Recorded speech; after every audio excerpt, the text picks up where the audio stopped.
Este é a situação do Brasil, onde os veículos de imprensa, e eu vou divulgar os nomes, pode ficar tranquilo que eu vou divulgar os nomes de todos os veículos que recusaram por medo, porque vocês que recusaram por medo têm a responsabilidade de vocês.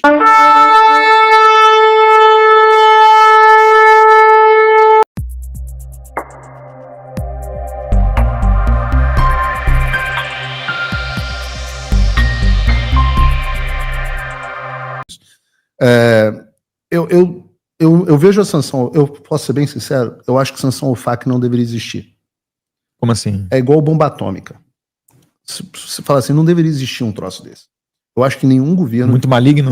Nenhum governo deveria ter a capacidade de destruir a vida de uma pessoa financeiramente como o governo americano tem. Então, eu acho que esse é um instrumento que tem que ser usado com parcimônia. Os Estados Unidos usaram a bomba atômica em Hiroshima porque era a única forma, os japoneses não se rendiam. E mandavam kamikaze. Kamikaze, o custo era sangrento demais, e como último recurso para impedir um banho de sangue contra os americanos, eles mandaram a bomba em Hiroshima. Ainda assim, o Japão não se rendeu. Então eles tiveram que mandar Nagasaki. Depois de olhar duas cidades completamente destruídas, finalmente o Japão se rendeu. O Alexandre de Moraes é a nossa Hiroshima. A OFAC é o Alexandre de Moraes é a nossa Hiroshima. Não tem salvação. Não queria ter que usar uma coisa dessas contra uma autoridade brasileira. Eu queria que as nossas instituições tivessem respondido, mas não tem mais como. O nosso Senado está de joelhos, a nossa Câmara dos Deputados está de joelhos, a imprensa... Eu vou te falar, eu vou falar um negócio para você que eu não deveria falar, mas eu vou falar. Muita gente me pergunta, o que aconteceu com a Vaza Toga? Lembra a série de reportagens do Glenn Greenwald? Uhum. Glenn Greenwald, que é uma das grandes estrelas do Rumble. Tá? O que aconteceu? Eu posso te dizer que a Folha de São Paulo recebeu uma pressão e uma ameaça do Alexandre de Moraes e nunca mais nenhuma reportagem foi publicada. É que tinha mais material para ver, né? Eram 6 gigas. Existe mais... eu não sei se eram 6 gigas de fato. Eu acho que o Glenn ali se equivocou, mas eu Tudo bem. Não tenho como dizer. Mas era muito material. Eu sei que existem mais reportagens escritas, inclusive por um outro jornalista internacional, que eu não vou dizer quem é. Essas reportagens foram oferecidas a grandes jornais do Brasil. Você acredita que os grandes jornais do Brasil... Isso ainda está para sair, vai sair de um jeito ou de outro. Mas você acredita que os grandes jornais do Brasil recusaram a publicação? Eu ainda não vou dizer o nome dos jornais. Ainda não vou, porque não me autorizaram. Eu não deveria nem estar falando o que eu estou falando aqui para você. Mas estou falando de grandes jornais. E não recusaram. Recusaram por um motivo muito claro. Medo.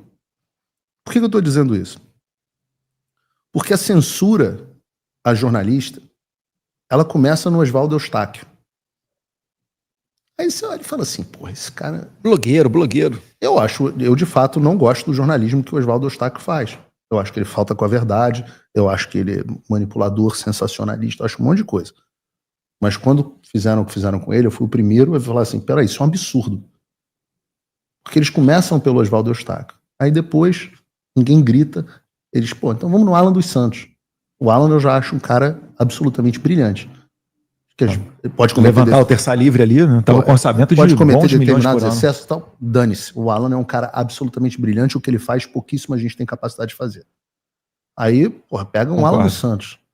Aí depois do Alan dos Santos, você vem no Paulo Figueiredo, no Constantino, no Guilherme... Aí vai no Guilherme Fiuza. Peraí, Guilherme Fiuza... Sabe o que eu achei bizarro, cara? A juíza Ludmila Lins Grilo. Eu tava falando só do jornalista. Os caras caçaram... Gente, no Brasil... Eles caçaram a aposentadoria compulsória de uma juíza. Né? Eu não sei se ela recebe, fica congelada na conta dela, eu sei que ela não tem acesso. Eu falo assim, nunca na história desse país um juiz passou... Sim, se o juiz é muito problemático, ele vai receber essa pena aí de aposentadoria compulsória, né? Que eu nem concordo. Né? Para mim tinha que ser, no mínimo, demissão e se for criminal, responde no criminal. Mas assim, chegar a esse ponto, eu falei, nossa senhora, eu saí um pouquinho da imprensa, eu sei, mas eu fiquei muito impressionado com o caso dela. E é. Né? Eu estava na imprensa falando que, porque eu estava seguindo aqui, que começa no Oswaldo Eustáquio, mas termina na Folha de São Paulo. Onde um veículo de imprensa não tem coragem para publicar uma reportagem crítica a uma autoridade por medo. Existe para que o jornal, então, você não pode criticar? Acabou. Então a profissão do jornalista acabou. Eu sou um tipo... As pessoas falam assim, Paulo Figueiredo, você não é jornalista. Você confunde repórter com jornalista. Eu não sou... Jornalista, tem várias formas de você fazer jornalismo. Você tem o jornalista repórter, que simplesmente reporta os fatos. Você tem o apresentador, que é assim, quem simplesmente lê a notícia. Você tem o comentarista de opinião. Eu, no caso, o que eu sou é um... Eu sou muito claro no meu papel. Eu sou um polemista. Eu sou a versão pobre de outro Paulo que veio antes de mim, que é o Paulo Francis. Eu sou o que o Brasil merece, o Paulo Francis que o Brasil merece atualmente. Você tem que se contentar com essa porcaria aqui. Mas eu sou um polemista. O polemista é um tipo de jornalista. Mas nós precisamos de jornalista em todas as áreas. Então, quando você protege o Oswaldo Eustáquio, que é o tabloideiro, vamos chamar assim, cara, você está protegendo o Glenn Greenwald, o prêmio Pulitzer. Você está protegendo a Natuza Neri. Você está protegendo o Fausto Macedo. Estou dando um exemplo aqui, só para dizer assim. Você está protegendo todos. Você está protegendo um instituto. O cara achar que vai ser ok pedir para derrubar o Alan dos Santos e que isso não vai voltar para morder ele, e já voltou. Já voltou. O que eu quero dizer para vocês é que já voltou. Este é a situação do Brasil, onde os veículos de imprensa, e eu vou divulgar os nomes, pode ficar tranquilo que eu vou divulgar os nomes de todos os veículos que recusaram por medo, porque vocês que recusaram por medo têm a responsabilidade de vocês. Vocês têm a responsabilidade de vocês. Eu sofri as consequências de falar o que tinha que ser falado, vocês têm que sofrer também. Isso é responsabilidade. O Eduardo está sofrendo, todos têm que sofrer. Eu também falo, parlamentar que fica com medo e deixa de fazer o seu trabalho, acabou. Mesma coisa jornalista. A gente tem uma obrigação moral. Né? O Jordan Peterson tem uma frase que é muito boa. Ele fala assim, se você tem algo a dizer, o silêncio é uma mentira. Boa. Essa frase é interessante, eu nunca tinha ouvido ele falar, não. Yeah. You have something to say. Jordan Peterson talvez seja o... Entre aspas, né? Depois da morte ainda do Roger Scruton, acho que o Jordan Peterson está ocupando esse lugar aí de internacionalmente ser um cara que... Né? Tem uns 6 meses. Me entrevistou, eu viajei pra lá, foi em Phoenix, se não me engano. Eu ia com você, ele cancelou, mudou a data, eu cheguei aí pro Texas, lembra? Aí ele mudou a data de novo, eu não tinha mais voo pra voltar.